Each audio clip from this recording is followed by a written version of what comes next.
اب یہ خاندانی لڑکیاں کہاں تھانے کچہری کے چکر کاٹیں گی، اس لیے اسے کچھ کرنا چاہیے۔ اس سے لاکھ گلے شکوے ہونے کے باوجود وہ اس کی مدد کرنا چاہتا تھا۔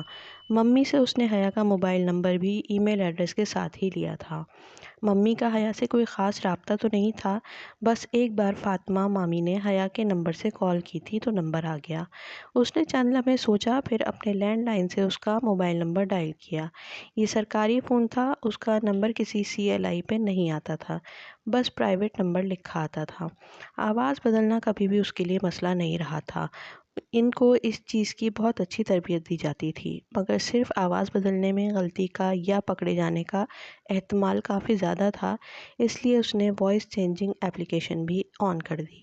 یہ خودکار نظام اس کے لبوں سے نکلے ہر لفظ کو سیکنڈ کے 10ویں حصے بعد حیا کی سماعت تک ایک مختلف مردانہ آواز میں پہنچاتا تھا۔ جب وہ اس سے مخاطب ہوا تو اس کی آواز بہت دھیمی تھی، خوبصورت مگر مدھم سا گھمبیر پن لیے۔ صوفے پہ نیم دراز ہوئے وہ بہت اطمینان سے ایسے باتیں کر رہا تھا جو اس لڑکی کو چونکانے کے لیے کافی تھیں۔ ویڈیو ہٹانے کا وعدہ لے کر اس نے وہی بات کہی جو سائبر کرائم والے بھی لازماً کہتے ہیں، ہمارے آفس آ کر باقاعدہ رپورٹ کریں۔ اس بات پہ وہ باقاعدہ سرپٹا گئی اور پھر جلدی سے فون بند کر دیا۔ جہان نے قدرے اچنبے سے ریسیور کو دیکھا۔ وہ اتنی گھبرائی ہوئی کیوں لگ رہی تھی؟ شاید مسئلہ سنگین تھا، اسے وہ ویڈیو دیکھ لینی چاہیے۔ قریباً 10 منٹ بعد وہ اس ویڈیو کو اپنے لیپ ٹاپ پہ کھول رہا تھا۔ جیسے ہی صفحہ لوڈ ہوا اور اوپر ویڈیو کا نام جگمگایا، وہ ایک دم چونک کر سیدھا ہوا۔ جیسے جیسے ویڈیو چلتی جا رہی تھی اس کے چہرے کے تاثرات سخت ہوتے گئے، پیشانی کی رگیں تن گئیں اور آنکھوں میں شدید غصہ در آیا۔ یہ تھا اس کے ماموں کا عزت دار خاندان، پرخان ماموں اور سلیمان ماموں کی عزت و عصمت والی بیٹیاں۔ وہ مکمل طور پر زنانہ فنکشن نہیں تھا، اسے پیچھے پس منظر میں ویٹرز اور ڈی جے بھی نظر آ رہے تھے، وہ بھی تو مرد ہی تھے، ان سے کوئی پردہ نہیں، کوئی شرم لحاظ نہیں۔ کیسے لوگ تھے یہ؟ کیا ہو گیا تھا پاکستان کو؟ دکھ، طیش، استحجاب، ایک دم وہ بہت اپسیٹ ہو گیا تھا۔ بے حد غصے سے اس نے لیپ ٹاپ بند کیا اور اٹھ کر کمرے میں بے چینی سے ٹہلنے لگا۔ جیل میں گزرے وہ 1 ماہ 10 دن اس کے اندر بہت تلخی بھر گئے تھے، اور گو کہ وہ اس تلخی کو دبا گیا تھا مگر ختم نہیں کر پایا تھا، اور دبانے اور ختم کرنے میں خلیج بھر کا فرق ہوتا ہے۔ اسے اتنا غصہ تو اس لڑکی کی اس گاڑی میں بیٹھتے دیکھ کر بھی نہیں آیا تھا جتنا اس واہیات ویڈیو کو دیکھ کر آ رہا تھا۔ یہ لڑکی اس جیسے آدمی کے ساتھ تو کبھی خوش نہیں رہ سکتی تھی۔ وہ یہ نہیں کہہ رہا تھا کہ وہ بہت با کردار اور اچھا تھا، بس وہ دونوں دو مختلف طریقوں سے پروان چڑھنے والے دو مختلف انسان تھے، دریا کے 2 کنارے۔ اب تو ممی کی خوشی کے لیے بھی وہ اس لڑکی سے باقاعدہ شادی نہیں کر سکتا تھا۔ اسے پچھتاوا ہوا کہ اس نے میجر احمد یعنی اپنا نام کیوں بتایا۔ بہرحال وہ اس غلطی کو کور کر لے گا، وہ اسے معلوم نہیں ہونے دے گا کہ وہی میجر احمد ہے۔ یہ بات کی بات تھی، ابھی مسئلہ اس کے اسکالرشپ کا تھا۔ جب یہ طے تھا کہ وہ اس کے ساتھ رشتہ نہیں رکھنا چاہتا تو پھر وہ اگلے 5 ماہ استنبول میں اس کے لیے ہلکان ہو۔ ممی کا خیال تھا کہ وہ آئے دن تو ان کے پاس رہے گی۔ اس صورت میں تو اور مسئلہ ہوگا کہ وہ استنبول میں 2 شناختوں کے ساتھ رہ رہا تھا، کبھی جہانگیر میں رہنا پڑتا تو کبھی بھویو میں۔ اگر وہ 2 دن بھی اس کے گھر رہی تو جان جائے گی کہ اس کی سرگرمیاں مشکوک ہیں۔ ایسے میں اس کے لیے خود کو چھپا کر رکھنا مشکل ہو جائے گا، اور اب جب کہ اسے زندگی میں شامل نہیں کرنا تو پھر رازوں میں بھی نہیں شریک کرنا۔ وہ بار بار یہی سوچے جا رہا تھا۔ ان کے ہاں کام کرنے کے 2 طریقے بتائے جاتے تھے، بالواسطہ اور بلا واسطہ۔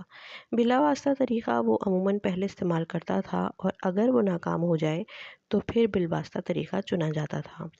فی الحال وہ یہی چاہتا تھا کہ کسی طرح وہ لڑکی ترکی نہ آئے۔ اس کی وجہ اس نے اپنے آپ کو یہی بتائی کہ وہ یہ صرف اور صرف اپنی دوسری زندگی میں کوئی گڑبڑ ہونے سے بچانے کے لیے کر رہا ہے۔ وہ آئے گی اور پھر وہ اس سے ملے گی، اس سے امیدیں وابستہ کر لے گی، یا شاید وہ طلاق لینا چاہے۔ اس صورت میں ممی ہارٹ ہوں گی۔ ان سارے مسئلوں سے بچنے کا ایک ہی طریقہ تھا کہ کچھ ایسا ہو جائے جس سے وہ رک جائے اور استنبول جانے کا پروگرام منسوخ کر دے۔ حماد آج کل آفیشل کام میں اس کی مدد کروا رہا تھا۔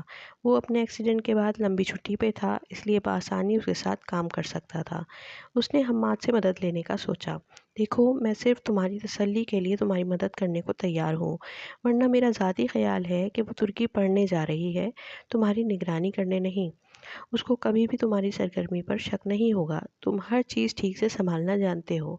اصل بات یہ ہے کہ تم وہاں اسے اپنے قریب نہیں دیکھنا چاہتے، تمہیں ڈر ہے کہ کہیں تم اس سے محبت نہ کرنے لگ جاؤ، اور اس صورت میں تمہیں اپنے ماموں کے سامنے ہارنا پڑے گا۔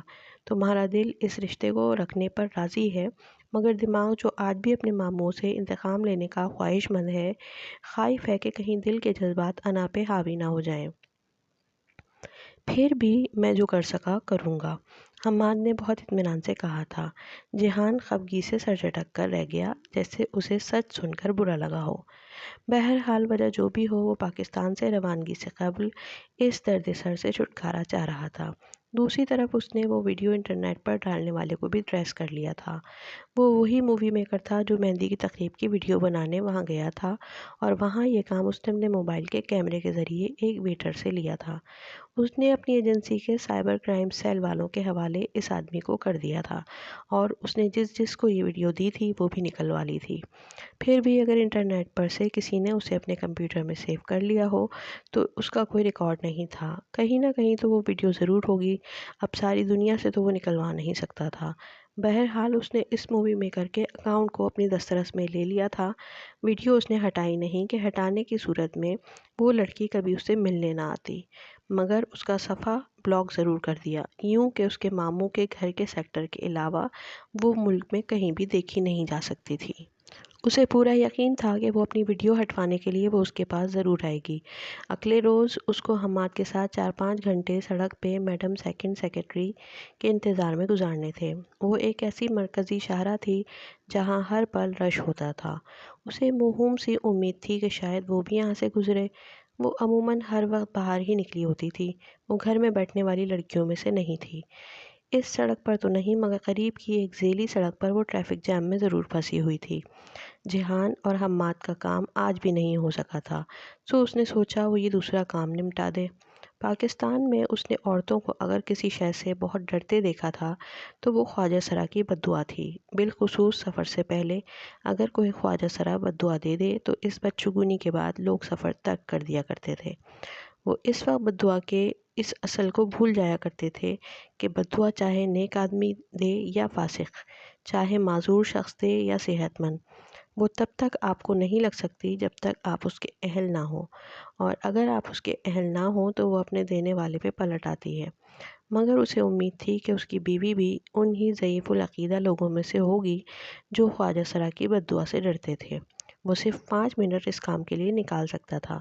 اسے واپس جا کر رپورٹ بھی کرنی تھی، مگر جب ان دونوں نے اسے متوجہ کیا تو وہ ایک دم سے اتنے غصے میں آ گئی کہ ان کی کوئی بات سنی ہی نہیں۔ حماد تو جانے کون سی باتیں لے کر بیٹھ گیا، مگر وہ کچھ سننے پر تیار نہ تھی۔ اس نے جیسے بھلا دیا تھا کہ ڈالی نے اس پر کوئی احسان کیا تھا۔ السلام علیکم ناظرین، میری ویڈیوز دیکھنے والوں سے گزارش ہے کہ پلیز میرے چینل کو سبسکرائب ضرور کریں اور بیل آئیکن پر کلک کریں۔ اپنے چینل کو گرو کرنے کے لیے مجھے آپ کی سپورٹ کی ضرورت ہے۔